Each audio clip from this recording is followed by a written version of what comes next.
G'day, I'm Justin Porter, and tonight I want to talk about the Infancy Gospel of Thomas and also the Proto-Gospel of James, also known as the Infancy Gospel of Mary or the Infancy Gospel of James. Now, these are two books. There's over 60 different Gospels that weren't included in the Bible canon. And the canon of the Bible, and it was the Catholic Church who chose the Bible canon. It was the Catholic Church which decided which books were inspired by God and which books of the Bible weren't inspired by God. Now, this is really interesting, you think. Now, I'm an atheist, of course, but at the end of one of the Gospels, it says Jesus said and did many other things that aren't in these books, but if they were, the things that Jesus said and did wouldn't contain the scrolls in the world. All the scrolls in the world couldn't contain what Jesus said and did. Now, the Infancy Gospel of Thomas, right, talks about not the infancy of Thomas, but the Jesus' early childhood. Now, the Infancy Gospel of Thomas dates to about the 2nd century CE. Not to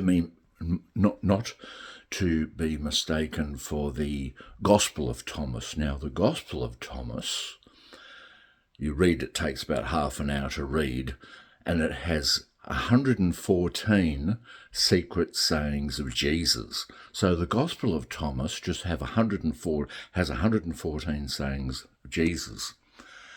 And at the beginning of the Gospel of Thomas, it says, "These are the secret sayings of Jesus. He that gets the meaning of these secret sayings will never taste death." But it's not the Gospel of Thomas I want to talk about, it's the Infancy Gospel of Thomas. This talks about Jesus between when he was 5 years old up to the age of 12. Now, the only part of the Bible that we've got that so-called is inspired by God is the book now, the 66 books of the Bible. But in Luke chapter 2 of Luke, it talks about when Jesus was 12, how he got lost, his parents couldn't find him, and Jesus was down at the temple talking to the scribes and Pharisees, and Jesus says to his parents, "Of course you would have known where I was, in the house of my Father." It's the only time that the Bible talks about when Jesus was basically under the age of 30. Yeah? And that was in Luke chapter 2. Now, in the Infancy Gospel of Thomas, it talks about when Jesus was 5 years old, that on a Sabbath day, he was making clay birds out of clay on the Lake of Galilee, made out of clay he'd made, and his father, Joseph, comes up and has a go at him and says, "Jesus, you shouldn't be doing this on the Sabbath." So Jesus looks at the clay birds that he made and turns them into real birds, and these real birds fly away. So Jesus did a miracle. Now, that's not in the Bible that we have, but that's in the Infancy Gospel of Thomas. And another one is when Jesus, a child runs into Jesus and bangs his shoulder, and Jesus makes him drop dead, yeah. And there's another one where Jesus is in class, in school, and one of the teachers hits Jesus because he says, "I'm the Alpha and the Omega." And the teacher doesn't like that, so whacks Jesus, and the teacher drops dead, and the other teachers look and say, "Who really is this child? Who really is this child?" You know. And the other one in the Infancy Gospel of Thomas is where Jesus is 5 years old and playing on top of a tower, and his best friend falls to his death, and Jesus actually raises him from the dead. Now, why weren't these stories included in the Bible that we've got now? Now, you know the Bible is 66 books. In the New Testament, there's 29 books. In the Old Testament, there's 37. Inspired by God, you know. And also I want to talk about the Infancy Gospel of James, also known as the Infancy Gospel of Mary, and also known as the Proto-Gospel of James, all the same gospel, just different names. Now, in the Proto-Gospel of James, it talks about the childhood of Mary, Mary Magdalene, the mother of God, Jesus' mother.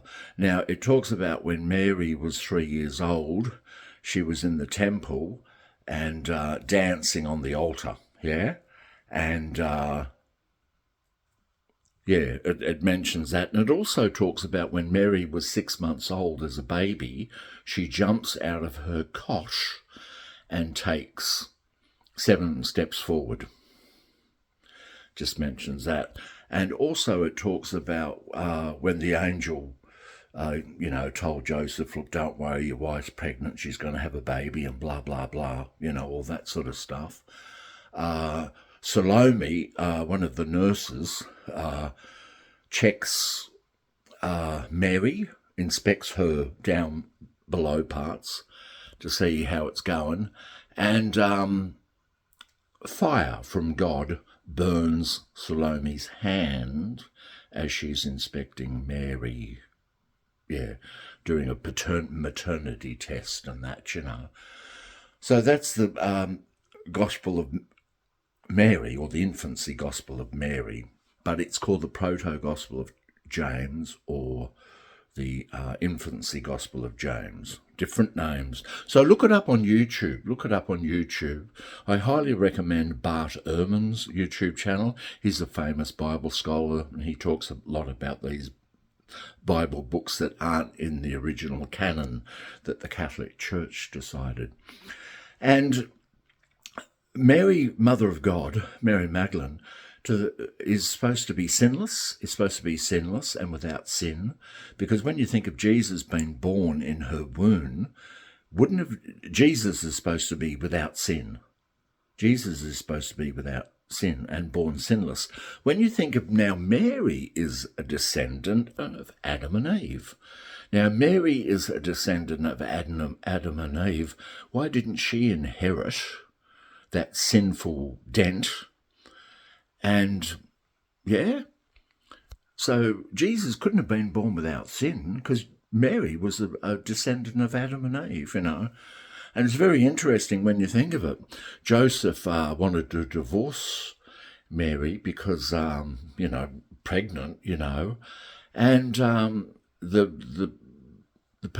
Zechariah, the priest, said that they have to leave town and go out in the wilderness, Joseph and Mary, for a pregnancy test to see if they survive this journey. It means there was no hanky-panky going on. And they went out and survived this journey, and, So these Gospels aren't really in the Bible canon. So who's to say what Gospel is inspired by God, And also, Joseph getting suspicious of his wife, and also the Israelites may have put her to death if they didn't know it was what was going on, So why didn't God just poof Jesus out of the dust, like he did with Adam? He just made Adam out of the dust, puffed him out of the dust, made him out of the dust. Why didn't he do that with Jesus? Just make Jesus out of the dust. Yeah? And as Jehovah's Witness, we were taught that Jesus and Adam were equal with each other, both perfect human beings. Adam was created perfect, Jesus was created perfect, but Jesus' mother, Mary, was a descendant of Adam and Eve, so she would have been sinful. There sort of been sin. So why didn't God just put him out of existence, Jesus, make him out of clay? Yeah? Like Jesus made those birds out of clay and then made them come to life. Jesus obviously had the same power that his Father, So I just wanted to mention that. So it's the Gospel of Thomas, the Infancy Gospel of Thomas. which is in about 2nd century, and it is different than the Gospel of Thomas. The Gospel of Thomas is not in a historical setting. It's just 114 sayings of Jesus. 114 sayings of Jesus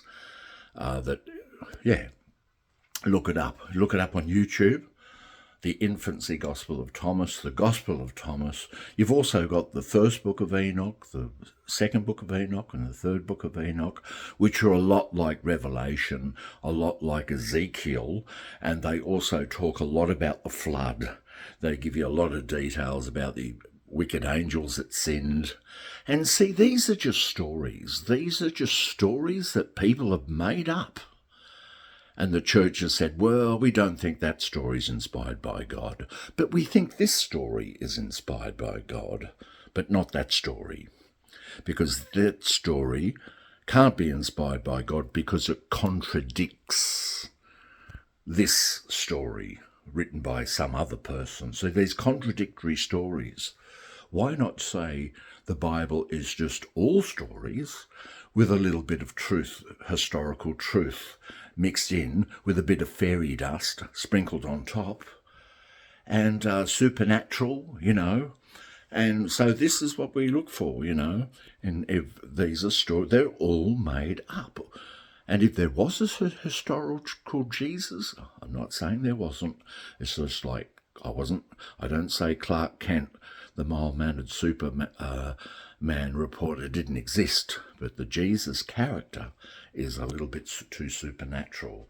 And what's more likely to happen, that nature is going to go off course just for this miracle-working Jesus, Son of God, or people have just made up these stories.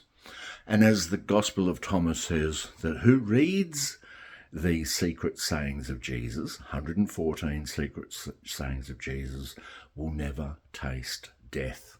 And isn't it just death denial? Primitive primates,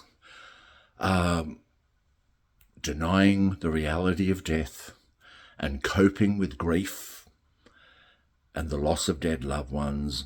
And why not just become an atheist, agnostic? Just become an agnostic and say, look, we don't know if there's life after death. Nobody knows what happens at death. Yeah, we don't know. And most likely we just fall asleep and it's perpetual oblivion.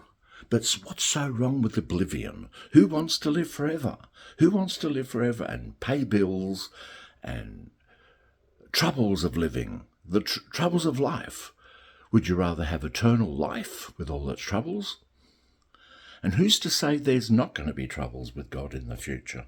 If he gets so upset about a piece of forbidden fruit, what else is he going to be upset about in the future? He's got a very short wit, God. He gets very upset so easily. If he gets upset over a piece of forbidden fruit, what else is he going to be upset? And do you want to spend eternity with a God like that?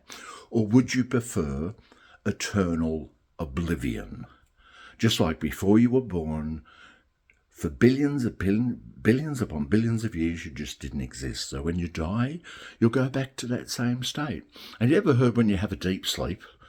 And I remember one night my wife said, "Oh, did you hear the people arguing outside last night at midnight?" People were arguing outside our place at midnight. And I said, "No, I didn't hear a thing. I was oblivious. I was in oblivion." Now, last night I slept for about 5.5 hours. About 3 hours of that was light sleep. About an hour was REM sleep, rapid eye movement, where I dreamed. And about another hour of that was deep sleep. So I just call sleeping at night death rehearsal. So don't be afraid of death. It's just sleep rehearsal is death rehearsal. So every time you go to bed, you're doing death rehearsal. You're practicing what it's like to be dead every time you go to bed. And that part of the night you don't dream. Because there is about an hour, every night that you go to sleep, there's about an hour that you don't dream. You're just not there. So, would you rather have everlasting life with a hothead God or eternal oblivion? And I would choose eternal oblivion, oblivious to it all. Just like those people arguing outside the house the other night. Didn't hear a thing because I was sound asleep, oblivious to it. Yeah, so thanks for watching, like, subscribe and comment, and thank you very much. And that's all I wanted to say. Thank you very much.